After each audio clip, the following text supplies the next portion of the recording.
Bonjour, bon matin White Wind, je suis Julie. Et Vlad. Bienvenue dans notre cuisine.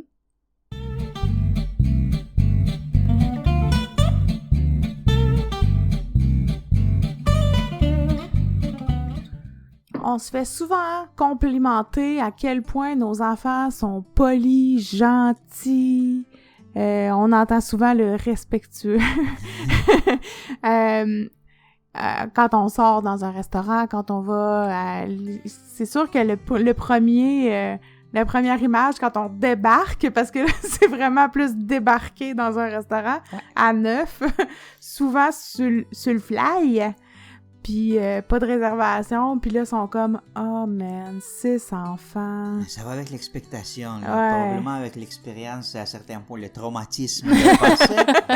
Ouais. C'est pour ça qu'ils nous regardent de même, là, comme « Oh boy, on sait ce qui ça va arriver. » Ouais. Exact. Puis bien souvent, c'est exactement l'inverse qui arrive à la fin du repas, ou même des purs étrangers qui mangent à côté de nous, même ils sont donc bien tranquilles, ils sont donc bien gentils, parce que très souvent, il n'y a pas d'électronique pendant qu'on mange, c'est-à-dire il y a pas, on n'installe pas nécessairement de téléphone de manière systématique aux enfants, on leur demande de jaser, de prendre du bon temps finalement, comme n'importe qui va au restaurant. En bon français, enjoyer le moment. Absolument. De toute manière, la sortie au restaurant, c'est pas quelque chose qu'on fait chaque jour. Non. Fait que, mais puis même à la table, le temps qu'on passe à la table, soit au restaurant, soit chez nous, soit n'importe où, c'est le temps de famille. Fait que on dédie le temps dédié à la famille. Parler de ce qui se passait aujourd'hui, ce qu'on pense, ce qu'on a trouvé intéressant, partager. Fait que bref, être la partie de famille. C'est-tu bon ce que tu manges? Tu regrettes ton choix? Tout l'échange d'informations C'est le temps, là. qui normalement doit être fait entre les humains vivants qui savent communiquer la même langue avec un à l'autre. Idéalement. Puis qui écoute la réponse, puis qui, bref. Mais tout ça pour dire qu'on se le fait dire souvent, puis ne serait-ce qu'aussi, on est allé chez le dentiste il n'y a pas tellement longtemps, puis la personne nous a dit, l'hygiéniste, à propos du grand de 15 ans, mais il est donc bien poli, il a bien répondu de manière adéquate, bien formulée. Fait que, c'est quoi le secret en arrière de ça? Y en a-tu un secret finalement en arrière de ça? La réponse est non. Il n'y a pas de secret en arrière de ça, à mon humble avis. Il y a tout simplement l'exemple que nous, les adultes, on donne. Puis en général, nous, ce qu'on offre aux gens, c'est la politesse puis la courtoisie d'office. Donc, de base, on offre ça aux gens. Donc, que ce soit la caissière, le facteur, le boss boy, peu importe la personne qui est devant nous, quand elle nous offre un service ou pas, parce que ne serait-ce que tenir la porte à quelqu'un qui arrive derrière toi, offrir un merci, une bonne journée. Donc, politesse, courtoisie, je pense que c'est des valeurs de base qui sont nécessaires pour être capable d'avoir un environnement harmonieux. En général, notre croyance, c'est que la politesse doit être donnée à tout le monde. Ouais. Peu importe. On doit être poli avec les gens. Le respect doit être mérité. Fait qu'on dit jamais aux enfants, soyez respectueux, montrez le respect envers telle ou telle personne. Là. Non, soyez poli. Soyez poli, soyez courtois. Donc. Mais le respectueux, je peux pas imposer sur un enfant de respecter quelqu'un. Peut-être qu'il y a eu quelque chose qui ne mérite pas juste le respect, qui ne mérite pas la communication en général. Là. Mais bon, quand on est dans certaines situations, parce que ça arrive les situations où on doit communiquer avec les gens avec qui on ne veut pas nécessairement communiquer. Mm-hmm. Puis dans ce temps-là, on ne parle pas de respect. Ça va être très, très hypocrite de dire qu'on doit être respectueux, puis on est respectueux. On n'est pas respectueux. On doit être poli.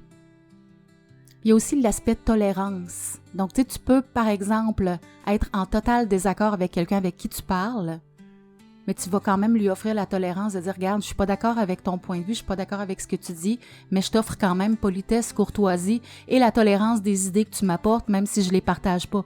Donc, ce qui veut dire ici que je suis pas obligée de respecter ton opinion. Je la tolère, ça va. Mais ça veut pas dire que je veux pas que tu me donnes des arguments pour changer mon idée. Donc, non, j'ai rien contre que quelqu'un donne les arguments pour me changer les idées. C'est juste parce que laisse ça à moi de décider si ces arguments marchent ou pas. Si je change mes idées ou si je change pas mes idées. Essaye ce que tu veux, là. Sauf que quand tu vois que ça marche pas, arrête pas d'être poli. Arrête pas d'être courtois. Commence pas à chercher l'autre moyen de manipuler mon opinion. Ouais, c'est pas le temps de sortir de l'agressivité, c'est pas le temps de... C'est pas une bonne façon d'avoir le respect, en tout cas. Définitivement. Puis rendu là, quand l'agressivité sort, là... Ça n'en dit long sur le caractère de la personne. Fait qu'à ce moment-là, question d'avantage mérite-t-elle le respect? Ni respect, ni à certains points la politesse, parce qu'il y en a certaines limites à franchir. Oui, parce qu'il y a quelque part, il y a une notion de respect de soi-même aussi.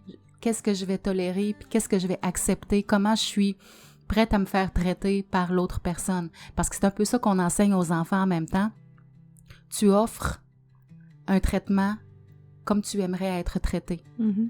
C'est vraiment important. Tu respectes tes propres limites, puis comme ça, tu apprends de respecter les limites des autres. Tu acceptes qu'il y en a des limites pour tout le monde. Tu acceptes que tout le monde doit suivre ces limites-là. Si tu ne suis pas les limites, si tu ne comprends pas comment ça marche, désolé, mais c'est pas loin d'abus. Effectivement. Puis, quand on parle d'abus, il n'y en a pas ni politesse ni courtoisie, je suis désolé, mais c'est vraiment une grande ligne rouge là, qui... Ben, il y a un bris de consentement, c'est tout, c'est terminé. Si on parlait aussi de politesse imposée, surtout avec les matantes, là. Oui. Les matantes, les mononcles, dans les parties de famille, Je me rappelle très bien d'une anecdote, il y a de cela plusieurs années, les enfants étaient petits, puis on était dans une réunion de famille, puis il y a une amie de la famille qui s'est approchée d'une de mes plus petites, puis elle l'a embrassée, mais sur la bouche. Tu sais, des bisous. Pour elle, je suis sûre que dans sa mentalité de personne d'un certain âge, ça se fait. Mais je me suis étonnée à cette époque-là parce que je parlais pas autant que je parle aujourd'hui, mais je lui ai vraiment dit non, tu recommences pas ça parce que c'est quelque chose que même moi, je ne fais pas avec mes enfants. Ouais.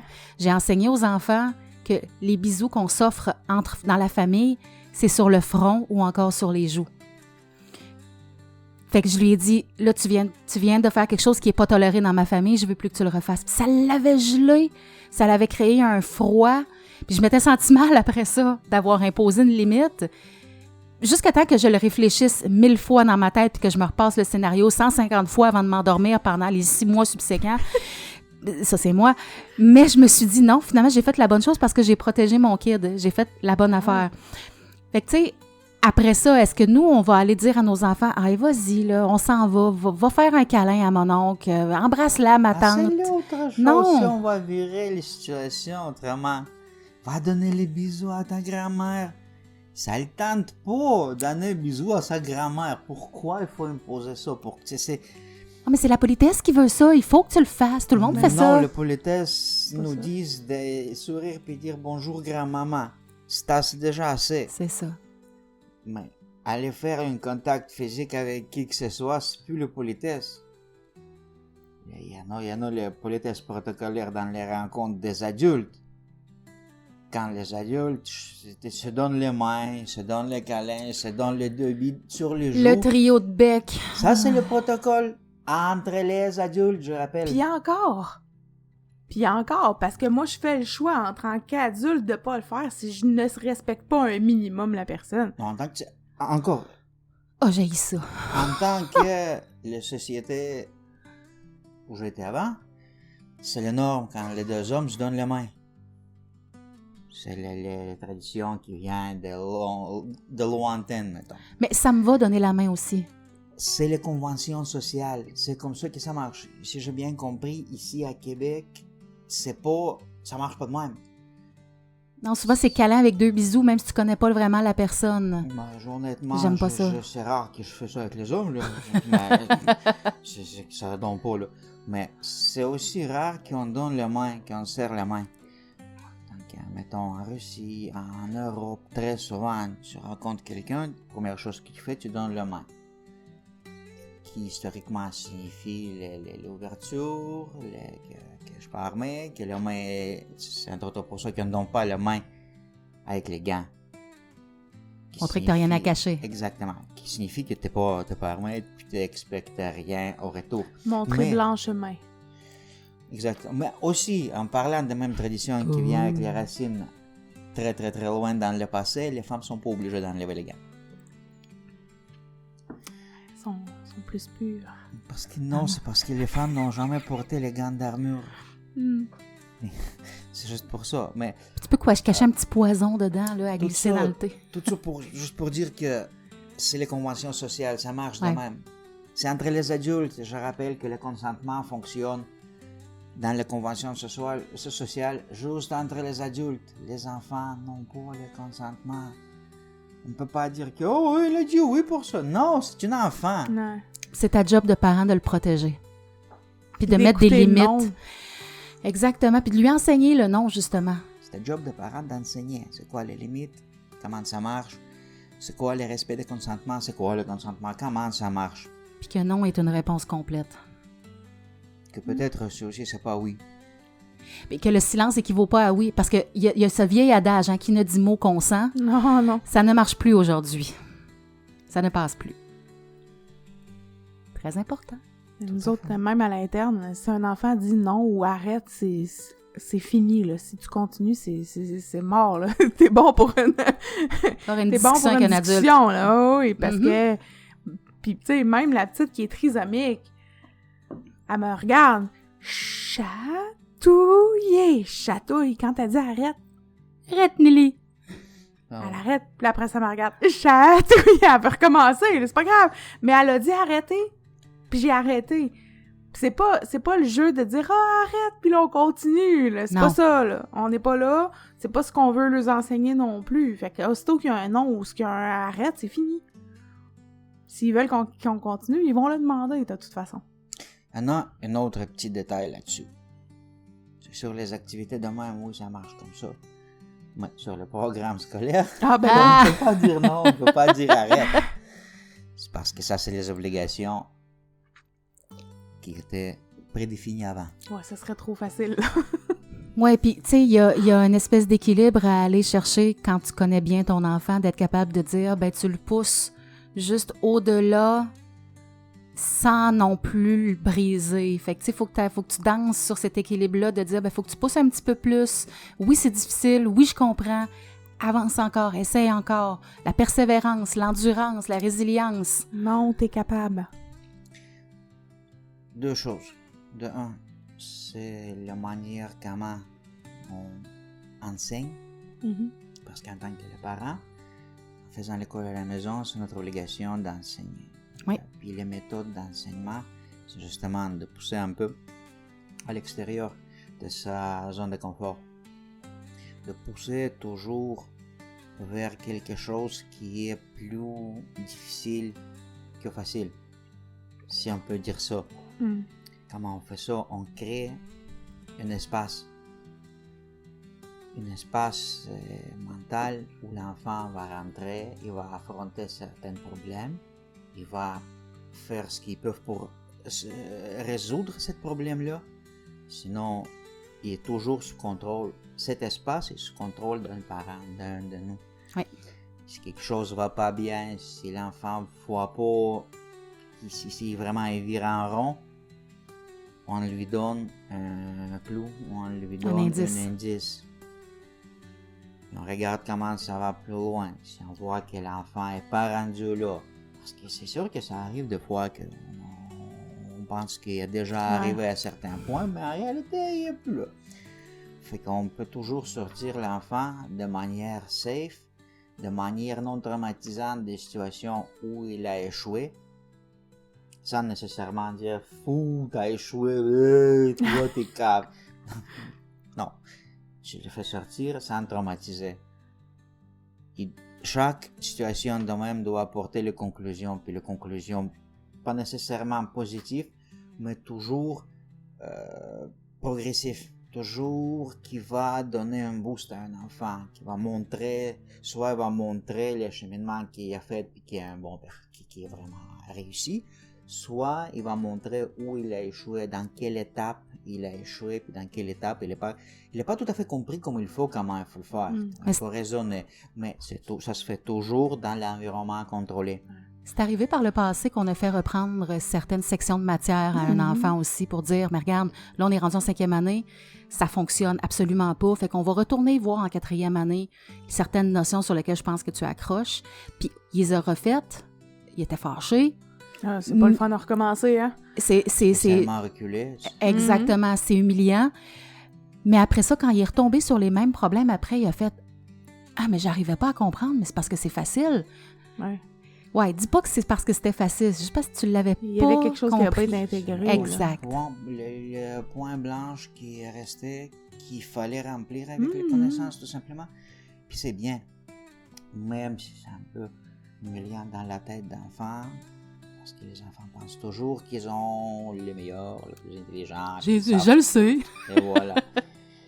C'est le job, c'est le travail d'éducateur, c'est nous, comme les éducateurs, en tant que les parents, c'est le travail de contrôler, d'être toujours au courant de ce qui se passe, d'être toujours au courant. Il est rendu où? Oui. Puis être capable de détecter justement ces points blancs pour le remplir, pour donner la possibilité d'avancer à plus loin. Puis, à mon avis, dans ce qui est fait, c'est important de trouver une balance entre le stress et le confort. Une balance que l'enfant doit sentir certaines quantités de stress avec les nouveaux défis qui rentrent régulièrement sous le confort de vraiment connaissance que même s'il fait les erreurs, il est capable de reprendre, il est capable de... Le plus important, c'est pas réussir la tâche, le plus important, c'est comprendre comment tu as réussi cette tâche-là. Mais tu vois, je trouve que tout ça fait un lien ensemble avec justement l'attitude et le comportement des enfants en général pour en revenir vraiment à politesse et courtoisie, en ce sens que on offre aussi à nos enfants le traitement qu'on pense qui est adéquat, puis c'est pas parce que nous sommes les parents qu'on sait toujours absolument tout puis toujours mieux. On n'hésite pas à admettre nos erreurs, on offre politesse et courtoisie aussi à nos enfants. Puis ça m'arrive des fois quand je me sens stressée ou bousculée moi-même en dedans, ça m'arrive que je donne ce stress-là aux enfants, pas parce que je veux, mais parce que c'est comme ça. Puis je suis capable de me dire, je vous demande pardon, là, je vous ai brusqué, puis ça vous appartient pas. Fait que je vais prendre quelques minutes, je vais aller me calmer, puis je vais revenir après. Puis je pense qu'en montrant cet exemple-là aussi, ils sont capables de voir, ben si maman est capable de le faire, ben moi aussi je suis capable de le faire. Puis ils sont capables après ça de reproduire ça ailleurs. Juste notre grande au scout est capable de faire ça avec sa gang d'amis aussi, où ce qu'elle dit, ben là tout le monde est énervé, puis moi aussi je me sens énervée, je me sens fâchée, mais elle se retire, elle va se calmer, puis elle revient. Fait que ça dépend de la dynamique familiale, puis comment est-ce qu'après ça, eux, comment est-ce qu'ils offrent ce qu'on enseigne dans leur propre vie. Tout à fait. Puis le moins la politesse imposée, le plus c'est expliquer pourquoi ça doit être de même. Le mieux ça marche, plus l'enfant comprend. Puis le plus facile de justifier de sortir avec l'enfant. Tu viens au restaurant, là, t'as pas obligé de dire tout le temps, OK, on se calme, on rentre, puis on agit comme les adultes. Non, ça fait que dans cette situation-là, il faut agir. Je cherche le mot adéquatement. Bien sûr. C'est l'autre. Bref, je trouverai pas. En accordance avec l'emplacement, là. Oui, exactement. Je pense que c'est ça que tu veux dire. Oui, tout à fait. Le plus ça se pratique, le plus naturel ça sort d'enfant. Le plus il applique ça dans sa vie de chaque jour. On donnait l'exemple. Si tu t'habitues à roter à table à la maison, ça se peut que tu rotes n'importe où puis que ça passe bizarre. Puis qu'au restaurant, ça passera pas. Pas avec nous, en tout cas. Une de notre fille qui nous dit « Oui, j'ai compris. » Et qu'est-ce qui arrive au restaurant? Effectivement, il n'y avait pas beaucoup de gens autour. Mais de là où on l'a pris à part après puis on lui a dit « Regarde, on t'avait avisé, tu nous as dit que tu étais capable d'être en contrôle de toi-même, c'est pas le cas, mais là maintenant, on ne le tolère plus du tout à la maison parce que tu peux pas justement te contrôler. » C'est tout. Fait que vous donnez-vous politesse à tout le monde? Donnez-vous le respect à tout le monde, qui est pas le bon terme? Qu'est-ce que vous pensez de tout ça? Écrivez-nous, suivez-nous, un petit pouce en l'air, un petit cœur. Oh, t'es cute! À la On se prochaine! revoit bientôt. Merci, à la Bye. prochaine.